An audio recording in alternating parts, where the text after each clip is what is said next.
నమస్కారం. అందరికీ నూతన సంవత్సర శుభాకాంక్షలు తెలియజేస్తూ సునీత గారు చెప్పినట్టుగా దాని కంటిన్యూషన్ మీ ఇక్కడ ఉన్నటువంటి ప్రెస్ మిత్రులందరికీ కూడా తెలుసు. తెలంగాణ ఉద్యమ ప్రారంభం నుంచి మేమంతా కూడా ఉద్యమంలో ఉండి తెలంగాణ రాష్ట్ర సాధన కోసం జరిగినటువంటి ఆ ఉద్యమంలో కేసీఆర్ వెంట ఆయన అడుగులో అడుగాయి మేమంతా కూడా పనిచేసినటువంటి వాళ్ళం. ఆ క్రమంలో ఉద్యమం జరుగుతున్నటువంటి సమయంలో ఒక 5-6 ఏళ్ళ తర్వాత తను కల్వకుంట్ల కవిత గారు ఆ ఉద్యమంలో పార్టిసిపేట్ కావడం, ఆ ఉద్యమంలో తెలంగాణలో ఉన్నటువంటి అన్ని వర్గాల ప్రజలు కలిసి వచ్చారు.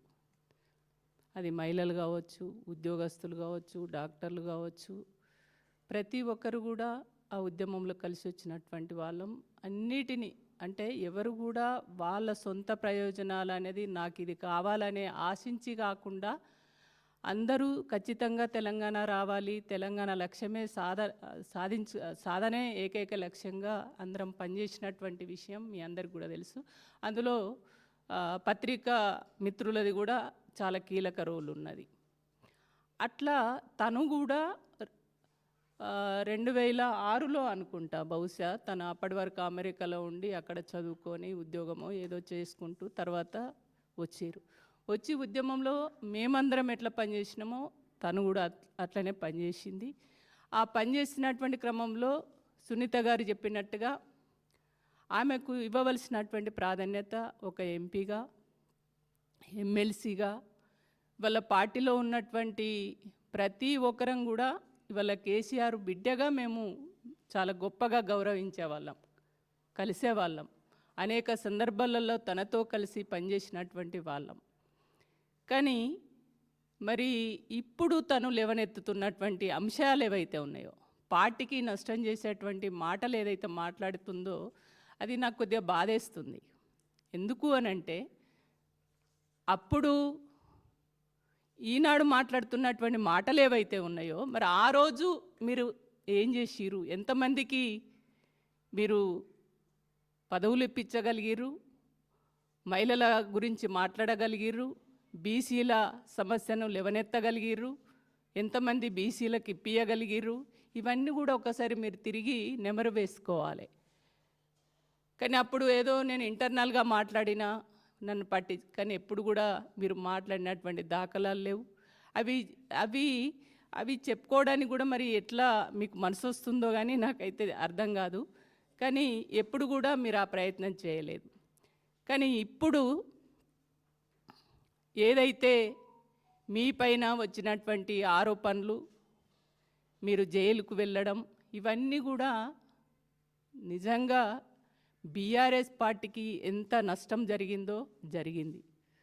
అది ఇవాళ ప్రజలకి మేము జవాబు చెప్పలేనటువంటి పరిస్థితుల్లో ఉన్నా కూడా, కానీ కవితను మిమ్మల్ని వెనకేసుకొచ్చి అది కాదు అని చెప్పేసి మిమ్మల్ని జైల్లో ఉన్నటువంటి టైంలో మిమ్మల్ని బయటకు తీసుకురావడం కోసం ఎన్ని ప్రయత్నాలు చేయాలో సునీత గారు ఇప్పుడు చాలా క్లియర్గా చెప్పడం జరిగింది.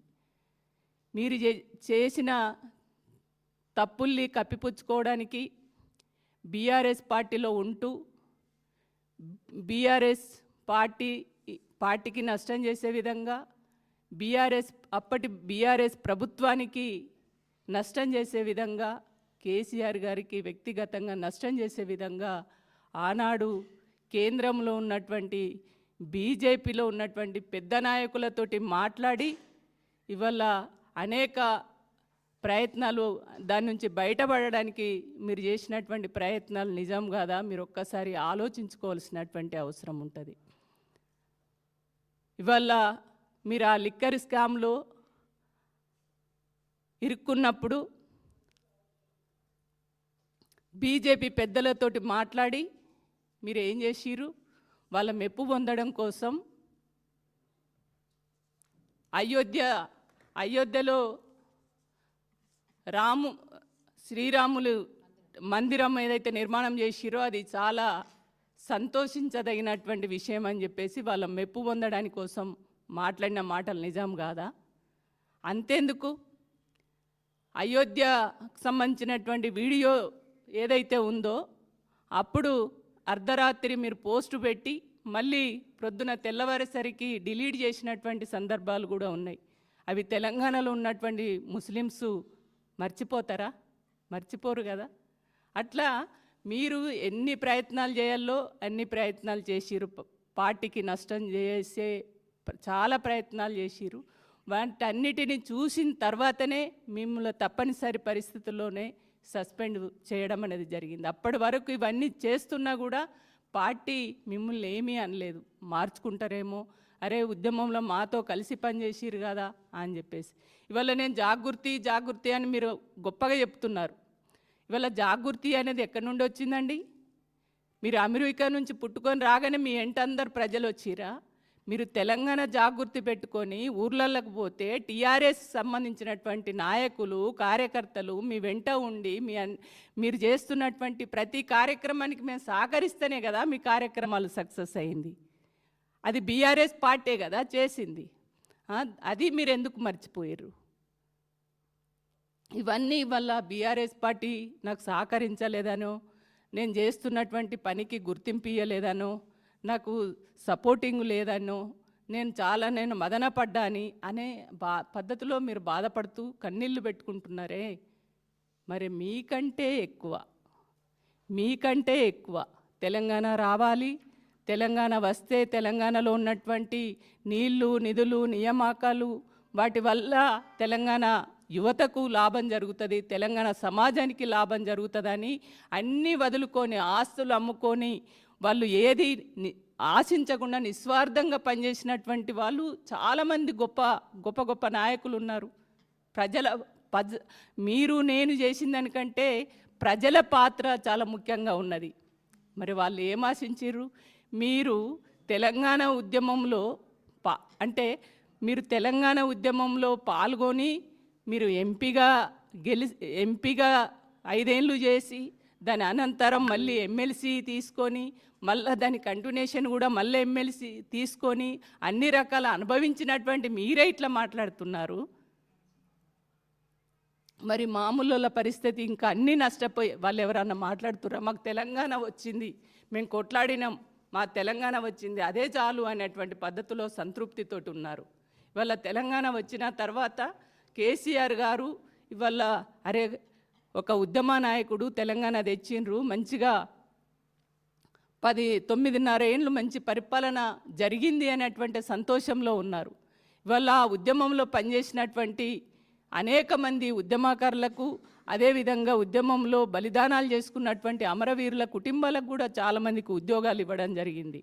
చాలామంది ఉద్యమకారులకు కూడా అనేక అవకాశాలు రావడం జరిగింది. ఇవన్నీ కూడా మీరు మర్చిపోయి తెలంగాణకు జరిగినటువంటి మంచిని మీరు మర్చిపోయి ఏదో 1-2 పట్టుకొని ఇవాళ తెలంగాణ అంటే తెలంగాణలో ఇన్ని చేసినటువంటి ఈ మంచి పనుల్ని పక్కన పడేసి అనవసరమైన మీ వ్యక్తిగత విషయాలు, మీ వ్యక్తిగత ప్రయోజనాలను దృష్టిలో పెట్టుకొని మీకెక్కడో అన్యాయం జరిగినట్టు, మీరేదో నష్టపోయినట్టుగా మీకెవరు నిజంగానే తెలంగాణ ప్రజలకు, తెలంగాణ సమాజానికి, అట్టడుగు వర్గాలకి పనిచేయాలని అనుకున్నప్పుడు ఇవాళ సునీత గారు చెప్పారు, శాసన మండలిలో మీరు ఏ విషయాలు లేవనెత్తాలి? మీ పర్సనల్ విషయాలు, మీరు ఎట్లా ఉద్యమంలోకి వచ్చిర్రు, మీరు ఏమేమి చేసిర్రు, మీరు ఏం బాధలు పడ్డారు, మీరు చెప్పడానికి తెలంగాణ ప్రజలకు కావాల్సింది మీ వ్యక్తిగత విషయాలా?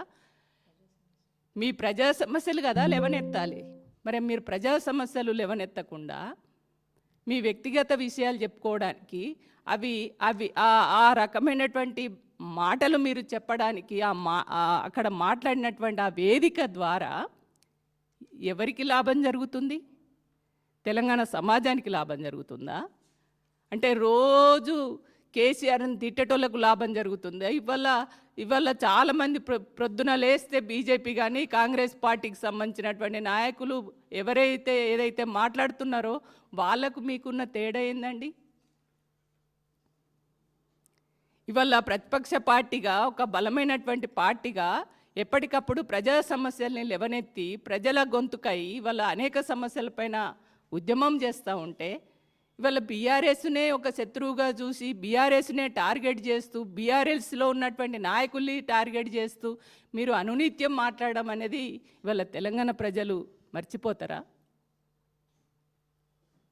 ప్రతి మాటను కూడా గుర్తుపెట్టుకుంటారు కదా. ఇవాళ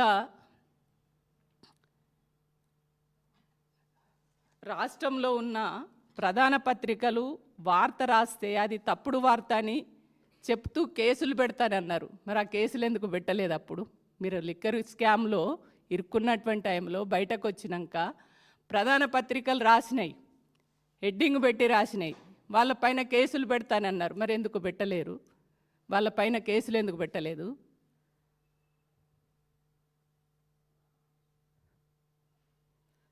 అంటే దీన్ని బట్టి మీ ఆలోచన ఏంది? మీరు ఎవరి కోసం పనిచేస్తున్నారు, ఎవరి ప్రయోజనాల కోసం పనిచేస్తున్నారు అనేది చాలా స్పష్టంగా అర్థమవుతుంది. అదేవిధంగా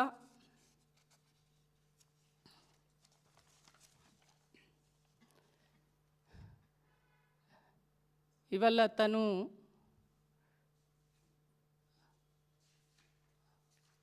కన్నీళ్ళు పెట్టుకున్నటువంటి పద్ధతి ఏదైతే ఉందో, అంటే పలాని కుటుంబానికి నష్టమైందనో, పలాని ఈ వర్గ ప్రయోజనాలు జరగలేదు నాకు బాధ అనిపించిందనో, లేకుంటే ఇంకేదన్నా విషయాలు ప్రజల సమాజానికి నష్టం జరిగే విషయంలో నాకు బాగా బాధ అనిపించిందనో వాటి మీద కన్నీళ్ళు పెట్టుకొని బాధపడితే మాకు కూడా సంతోషం వేసేదేమో. కానీ మొత్తము అక్కడ చెప్పిందంతా కూడా తన వ్యక్తిగత విషయాలే. ఏదో తను బాగా పనిచేసింది తెలంగాణ కోసం, తన పాత్రనే చాలా ప్రముఖంగా ఉన్నది, కానీ నన్ను ఎవరు పట్టించుకోలేదనో, ఎప్పటికప్పుడు నన్ను అణిచివేసే ప్రయత్నం చేసిరనో. మేము అందరం కూడా ఉన్నాం కదా, కలిసి పనిచేసిన వాళ్ళమే కదా. మాకు రాని అవకాశాలు మీకు వచ్చినాయి కదా, ఎందుకు మీరు అంత ఆవేదనతో పార్టీని నష్టం చేసే కేసీఆర్ గారిని మదనపడే విధంగా మీరు మాట్లాడుతున్నటువంటి మాటలు ఏవైతే ఉన్నాయో అది తెలంగాణ ప్రజలు మర్చిపోరు ఖచ్చితంగా. ఇవల్ల నేను ఒకటి అడుగుతున్నా కవిత గారు, మీ లిక్కర్ నిజంగా ఒక మంచి మనిషి కూడా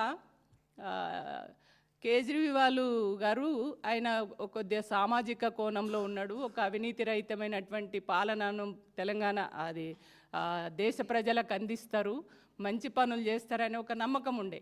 ఆ మంచి మనిషిని కూడా చెడగొట్టినటువంటి ఖాతాలో మీరే ఉన్నారు కదా. ఆ లిక్కర్ స్కామ్లో ఇరుక్కొని వాళ్ళను మిస్గైడ్ చేసి అవన్నిటికీ ఆయనను ఇవాళ ఒక మంచి నాయకుడిని కన్మరుగు చేసినటువంటి చరిత్ర మీది కదా. ఇవన్నీ కూడా తెలంగాణ ప్రాంత ప్రజలకు కానీ దేశ ప్రజలకు కానీ అందరికీ తెలుసు మీ గురించి. కాబట్టి నేను ఒక్కటే అడుగుతున్నా, ఇప్పుడు ఢిల్లీ లిక్కర్ స్కామ్లో నీ పాత్ర లేదని ఇదే లక్ష్మీ నరసింహస్వామి మీద నీ బిడ్డల మీద ప్రమాణం చేయగలుగుతారా? ఇప్పుడు లిక్కర్ స్కాము చేసిరు, మీరు లిక్కర్ స్కామ్ చేయలేదు, ఇవన్నీ తప్పుడు మాటలు తప్పుడు వార్తలని అట్లా ఏమన్నా మీరు ఇట్లాంటి ఆ ప్రమాణాలు ఏవైతే చేసిరో ఇప్పుడు మీరు చేయగలుగుతారా అదే లక్ష్మీ నరసింహస్వామి మీద? కాబట్టి ఇట్లా చెప్పుకుంటూ పోతే చాలా ఉన్నాయి. మేమంతా కూడా మిమ్మల్ని గౌరవిస్తాం, రెస్పెక్ట్ చేస్తాం. కానీ మీరు ఇట్లాంటి మాటలు ఏవైతే మాట్లాడుతున్నారో తెలంగాణ సమాజానికి, మహిళలకి, బలహీన వర్గాలకి తెలంగాణ ప్రయోజనాలను కాపాడే విధంగా మీ మాటలు ఉండాలి. కానీ తెలంగాణ రాష్ట్రానికి నష్టం చేసే మాటలు మీరు మాట్లాడకండి. మీరు నిజంగానే పార్టీ పెట్టుకోవాలని అనుకుంటే, మీరు నిజంగానే స్వతంత్రంగా ఒక పార్టీని నడపాలనే ఒక ఆలోచన మీకు ఉన్నట్లయితే మీరు పెట్టుకోండి. అది ప్రతి ఒక్కరికి కూడా రైట్ ఉన్నది, ఎవరమైనా పెట్టుకోవచ్చు. ఆ స్వేచ్ఛ స్వాతంత్రం అనేది ఎవరికైనా ఉంటుంది. కానీ మీరు పార్టీ పెట్టుకోవాలనే దానికోసం మీరేం చేస్తున్నారు? బీఆర్ఎస్ పార్టీని టార్గెట్ చేస్తూ బీఆర్ఎస్ పార్టీకి నష్టం చేసే విధంగా మీరు మాట్లాడుతూ ఇవాళ మాట్లాడుతూ అపోజిట్ ఉన్నటువంటి కొన్ని అంటే ఇతర అధికార పార్టీకి లాభం చేసే విధంగా కొంతమంది మీకు ఎవరైతే మీకు డైరెక్షన్ ఇస్తున్నారో, ఎవరైతే మాట్లాడిస్తున్నారో వాళ్ళకు లాభం చేకూర్చే విధంగా ఇవాళ మీ మాటలు ఉన్నాయి, మీ పనితనం ఉన్నది. మీరు రోజు మీడియా ముందుకు వచ్చి రోజు కూడా ఇదే ఉపోద్ఘాతం తప్ప ఇంకోటి ప్రజలకు సంబంధించిన విషయాలు మీరేం మాట్లాడతలేరు, ప్రజలకు లాభం చేసేది మాట్లాడతలేరు అని చెప్పేసి ఈ సందర్భంగా తెలియజేస్తూ ఇట్లాంటి మాటలు మీరు బంద్ చేయండి. కేసీఆర్ గారు ఎప్పటికప్పుడు మీకు మంచి చేయాలని చూసిండ్రు. మీకు అన్ని రకాల మీరు పదవులు అంటే వాస్తవంగా కేసీఆరే లేకపోతే కవిత అనే వ్యక్తి ఎవరు?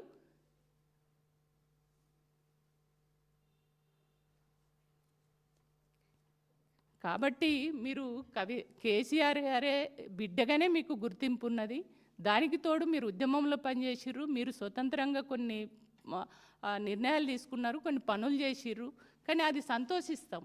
కానీ మీరు బీఆర్ఎస్ని కావాలని టార్గెట్ చేసి కేసీఆర్ గారిని మదనపడే విధంగా మీరు ఈ రకంగా మాట్లాడడం అనేది మంచిది కాదని చెప్పేసి ఈ సందర్భంగా తెలియజేస్తున్నాను.